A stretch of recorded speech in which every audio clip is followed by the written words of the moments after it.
Hey friends, happy Wednesday. Welcome to a new video. I still really haven't figured out the format, what these videos are going to be. There's certainly going to be some top 5 aspects. There may be some hauls when I have hauls. Be a little catch up in between episodes of Life with the Dubs. I don't know. We'll see what happens. Maybe a little bit of news, if anything newsworthy happens that you're interested in. And who knows? We'll find out together. I know what we're going to talk about today, but I don't know necessarily what will happen in future days. So thanks for joining. Hopefully you enjoyed Life with Dubs last week. You got to saw like our Christmas. And I know it's a little bit behind because we had a lot happen over Christmas. So you're watching Christmas when it's the second week of January. But I hopefully you enjoyed that. We had a very pleasant Christmas time. We got to see Granddad. And Granddad is 92, I think. So it was really nice for him to come up. And that was, I probably caught you up on that. We had quite a journey home from New York City with all the storms that were going around, travel delays. Fortunately, we got home without it being too bad. And we're on the other side of that now. But hope you enjoy that episode. This coming Sunday, what everybody's looking forward to, Steve Eats Stuff as an episode. Steve came to visit for a few days. And he also ate a lot of stuff, and we actually went to some toy stores, did some stuff. So I think you'll enjoy it coming up this Sunday. So, there's not a lot else to cover from us, from the channel, from our family. We have not made our first purchase of 2023 yet. No figures have entered the house. That's good. We're trying, we really have a goal to be a lot, considerably more conservative financially and enjoy the things we have. We've been playing a lot of video games, actually. I've gotten back into the Ring Fit adventure, which is fun. The girls have been playing Switch. We've been watching some more TV, doing more stuff with Rufus, cooking at home, trying not to spend money. So, that doesn't necessarily make for the greatest vlog content, although a bunch of people have said they miss cooking with Dub, so we have to bring that back. Let me know if you want cooking with Dub back. But no figure purchases here. How about you? Have you made your first figure purchase of the year yet? Do you have something that you can't wait for? I did have a figure arrive that I ordered from Box Lunch on a clearance sale like before Christmas. It took a long time to get here. But nothing that I have purchased. I haven't been in a Walmart or a Target, which is a blessing. So that's where things are at with Dub. So nothing to show you, nothing else to catch up on. So let's get to our top 5 episode. For this week, top 5. And this comes from Slacker Hacker. So I've been asking you all for things you'd like to see me talk about, top 5s or otherwise, and I always write them down. If you put them in the comments, I try to write them down. So I got a list that we're going to cover. But today, top 5 underproduced figures. This comes from Slacker Hacker. So Slacker Hacker, thank you. He actually sent this a while back. In a comment a couple months ago, but I keep up with those comments and I take notes for when I eventually get to it with all the targets, and we didn't get a chance to do it, but now we're there. And I thought it was a good question. Top 5 underproduced or underrepresented figures. Now, I'm not going to do figures specifically because I think it's pretty challenging, to say Future Foundation Spider-Man. There's not enough figures of that. I don't know anything that well, or anything, to know how many of certain really specific things. But so I think it's more top 5 underproduced, like lines of figures or intellectual properties. Now, I'm not going to consider in this pops, dolls, keychains, statues and such. This is truly the action figures that we collect, right? 1/6, 1/12 scale, maybe 1/18 scale, posable action figures. And really, we're talking about modern times. So, say the last 5 years, because there's been such a boom in action figures the last 5 years that it covers plenty. So these I'll say these are in order. From an honorable mention all the way down. So my honorable mention is kind of a throwaway, but I think it holds some value, and that's Battle Beasts. I am really surprised with all of the nostalgia hunting that companies have been doing for all this time, that nobody has tried to make a large-scale Battle Beasts. Now, do you remember Battle Beasts? Did you enjoy Battle Beasts as a kid? I did. They were, I think their arms moved, but yeah, their arms moved, but that's it. So like Muscle Men, arms didn't move. Battle Beast arms moved, and they had the sticker on their chest, and you'd rub your finger on it, and you'd see what element they were. And I think it was an element, right? Like wood or fire or water. I mean, have a leaf, I guess. I don't completely remember. I didn't go research Battle Beast for this. I want to do a lot of this stuff just based on my memory and what I remember a thing for. And it's interesting to me that nobody's ever made it because those are so figure friendly, right? They would make great toys, as Ryder and Hawkins say on their podcast. They are very toyetic. And we do have like Animal Warriors of the Kingdom, who I enjoy, from Sparrow Toys, Jason and the team there, in the 1/18th, and they got the 1/12 coming out right now, which I think look great. I'd love to get my hands on some of those. But that's his own line. He's got a comic and things together. Nobody's using the license Battle Beasts to make any toys. And I think they do pretty well. I think they would. So that's my honorable mention. Let's go to number 5. So underproduced figure lines, so to speak, or IPs. And this may be a stretch, but I'm just going to lump sitcoms in general. And I know when you think action figure, you think a toy you can pose, play with. I'm looking at the Vipers here, Dr. Mindbender. They have guns, they fight, they attack. There's not a lot of sitcoms that are doing a lot of action things. But when you think about things that are popular nowadays, isn't it a little bit surprising that we don't really have any type of figure from Friends, from The Office, from Seinfeld, from Big Bang Theory? You know what I want? I want a line of TGIF figures. It's Friday night, and the mood is right. Gonna have some fun, show you how it's done, TGIF. I want Balky Bartakamoose action figure. Now we are so happy we do the dance of joy.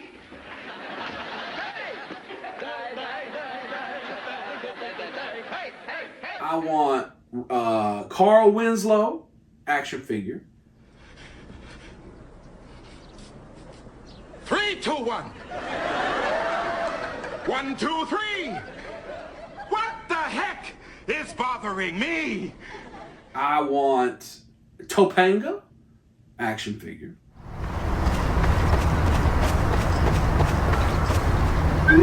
Nope. None of that seems to have really been made. I'm not sure at all. And, again, it's probably where it fits the best in 6 scale. You would, I have 6 scale Breaking Bad figures. That's not the most action. I have 6 scale X-Files. Those are just kind of people. It's a little bit surprising that none of those properties license that out. Now, recently we've started to see pops. I think a good one, it's not a sitcom, it's a drama, but Sopranos. I'd buy a Tony Soprano Mafex figure. I would. I know that's probably pretty niche, but there is also a lot of need in the community for clothed figures and things like that. I'm just surprised. I'm not saying it would sell well. I'm just surprised that no one has tried. When everybody's trying to find that nostalgia hit, maybe the licensing's hard, but nobody has come out with the Family Matters line of figures. I'm just a little bit surprised by that. So that's at number 5. Go to number 4. I think this one's easier. And that is Final Fantasy. Final Fantasy, one of the largest game franchises ever. And definitely affords itself to action figures. The only Final Fantasy figures I'm familiar with are like Bring Arts, Play Arts, Kai. So Play Arts, Kai, the larger ones, Bring Arts, the smaller ones. That are cool. You've got Cloud, Titus, Noctis, Sephiroth. You've got all these characters from there. Maybe there's been Figma. Figma is actually the company I'm most surprised wouldn't have made Final Fantasy figures. And again, the caveat to all of this is who knows what type of mess the license is tied up in. It's very possible it's just impossible to make them. But Final Fantasy seems like a property that should have some figures. because the ones they have are cool, but they don't fit in scale. You would think a Mayfix or a Figuarts, but even Final Fantasy, you don't think Best Action, Loyal Subjects figures couldn't do Final Fantasy and sell some? Maybe that's not as popular as I feel like it is, but it's such a popular video game franchise. And I'd love it. They did make some Figuarts, Figuarts from Kingdom Hearts, which is, closely related to Final Fantasy. And I think there was a Cloud. Maybe? I don't remember who. No, the guy with the Keyblade. Soka? What is his name? The guy with the Keyblade. But it's just underrepresented for such a massive video game franchise that's got, probably, including mainline titles and spin-offs, it's got to have 20, 25 plus video games over the last 40 years. So, a little bit surprising. And I tell you what, adjacent to Final Fantasy, I would love Chrono Trigger action figures. Anybody play Chrono Trigger back in the day on Super Nintendo? One of my favorite games of all time, probably top 5. And I would buy them all. There's so little Chrono Trigger collectibles out there. There are these statues you can find on eBay that are pretty cool, but they're not cheap, like $200 each, and they're small. And I can't buy anything else. So Chrono Trigger I'd like to. It's kind of just Dub's personal list. Now I'll move to a little easier talk about. Number 3 is Harry Potter. Currently, I think it's only Star Ace that makes Harry Potter licensed posable figures right now. That's it. And they make the 1/8, they make the 1/6 scale. They make the 2 different scales. Hot Toys has made Newt and Grindelwald from Fantastic Beasts, but that's it. And there has not been Harry Potter figures out on the market since the McFarlane figures that are like 4 years ago or 5 years ago. Maybe 5 years ago, back when they come with the little crappy stand right after the color tops. But there hasn't been, in many years, Harry Potter figures. And Harry Potter's a massive, massive, massive franchise that has new fans joining all the time. Kids are still starting to read Harry Potter books all the time for the first time and starting to watch the movies for the first time. There's rumor that they're going to reboot the whole story, cast new people, tell the whole story again. But it's just interesting to me that it's a humongous franchise to get 6 Star Ace figures a year, and that's it. There's nothing else coming out from that. And those figures certainly, there's still people, but you can do action figures. There were the Figuarts that came out a couple years ago, and they were low cost, and they did poor. Neither the Figuarts or the McFarlane were very good figures. They just weren't very good. I actually think a Marvel Legends type line of those figures would do fine. So I'm interested why that is, and maybe it's just those lines that said they failed. But Harry Potter figures, number 3. Let's go to number 2. And this is probably biased a little bit, but it's Lord of the Rings. It's crazy. So the only Lord of the Rings figures we have are the Asmus that come out about once a quarter, 6 scale figures. And then we got Diamond Select, which I think their figures are fine. I thought that figure would do well, that figure line would do well, but it's just kind of disappeared. I think there's 8 figures out, maybe, something like that. And if I've heard there's a Boromir maybe coming out, but it just seems to have disappeared. They should have focused on orcs and goblins and creatures and those types of things, because I think those are your better sellers. Their head sculpts aren't great, but it's just gone. And Toy Biz certainly made a ton of money when the movies were coming out on the Lord of the Rings figures. I think that's another line that has the opportunity that in a Marvel Legends type $20, $25 price point, nothing's $20 anymore, $29.99 price point, could do well, especially with the Rings of Power out. There's nothing on Rings of Power out. I'm not going to talk about Game of Thrones, but there's nothing from House of Dragon out. And I know those things are new, but you'd think that with Rings of Power being out there, that there would be figures to get. And Lord of the Rings is certainly a huge property. I'm talking a lot about fantasy stuff. Final Fantasy is a video game, fantasy, Harry Potter, Lord of the Rings. And I know that is niche, but it's just as niche as comic books or anything else. So I think it's interesting. No Lord of the Rings figures, and maybe that's just me because I want more. Now, let's go to our number 1, which this, I think I understand why it is, but it is the most surprising to me. Why is there so few produced Nintendo action figures? Nintendo is one of the biggest, most well-known brands in the entire world. It's huge. And the figure selection is tiny, representative-wise to how big their brand is. You think about it. I think you've got the World of Nintendo figures that I'm not sure if Jax made those for a while. I don't know who makes those now. And those actually look pretty good. You know, but they're just kind of small. But they're heavily controlled. Every once in a while you get a Link Figma figure. Once every 2 years. Once every 2 years you get a Metroid, like a Samus figure. So you get something from Zelda, something from Metroid. There's been a Mario Nindoroid, a single one, I think. There was the little Mario SH Figuarts for a little while that I still have over there, which is cool. And it had, you could build the world, and it had the question blocks and the bombs and all this stuff. But that's it. That's it. And I know that I think I know why this is, because Nintendo heavily controls their licensing and their IP, and basically they want to make it themselves. They don't want to sub-license it to someone else. But you're telling me, would you be up for? Let's think about G.I. Joe. The number one property on anybody that would have made this list until 3 years ago would have been G.I. Joe. Why are you not making G.I. Joe 6-inch figures, Hasbro? And now they are. And I think the line's doing pretty well. You're telling me Nintendo Classics, a 1/12 scale Marvel Legends type line that were in scale with each other. Let's just do wave one. And let's say it's only going to be Nintendo-owned characters. So you say Mega Man, and Jada Toys is coming out with Mega Man that looks great. Mega Man is Capcom. It's not Nintendo, even though I also associate it with Nintendo often. But Nintendo owned and controlled intellectual property. So let's say wave one is Mario.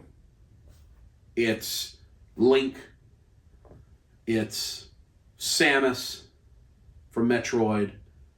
It's Little Mac from Punch-Out. Let's just say those 4 figures. And the Build-A-Figure is Bowser from those 4. The way McFarlane does the 4-figure Build-A-Figure. Would you be interested in that? I think that would do really well. And of course, the next wave, you can have Luigi. And you can have Zelda. And you can have Ripley, the villain from, or a villain from Metroid.